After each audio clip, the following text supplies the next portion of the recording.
Hello दोस्तों, नमस्ते, प्रणाम। और मैं एक गारी गीत गाने जा रही हूँ। कैसा लगेगा कमेंट बॉक्स में जरूर बताना और लाइक सब्सक्राइब करना ना भूलना। और मेरा ये नया चैनल है संगीत बाई किरण। आप लोग सपोर्ट करिए इनके चैनल को। और दोनों बहन मिलके गारी गीत सुना रहे हैं। कैसा लगेगा कमेंट बॉक्स में जरूर बताना और लाइक सब्सक्राइब शेयर करना ना भूलें। तो चलिए सुनाती हूँ।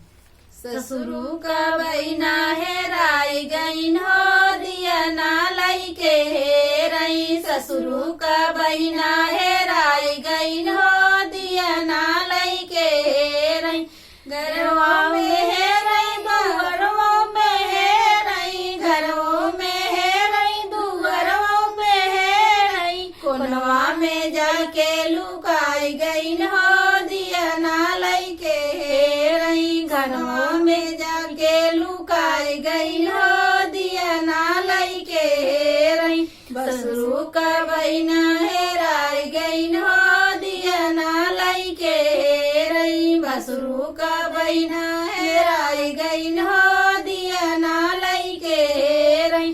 खेतों में हेरई खरियनों में हेरई, खेतों में हेरई खरियनों में हेरई। भुसवा में जाके लुकाई गईन हो, दिया ना लइके हेरई। भुसवा में जाके लुकाई गईन हो, दिया ना लइके हेरई। देवराव का बहिना हेराई गईन हो, दिया ना लइके हेरई। देवरा का बहिना हेराई गईन हो, दिया ना लइके हेरई।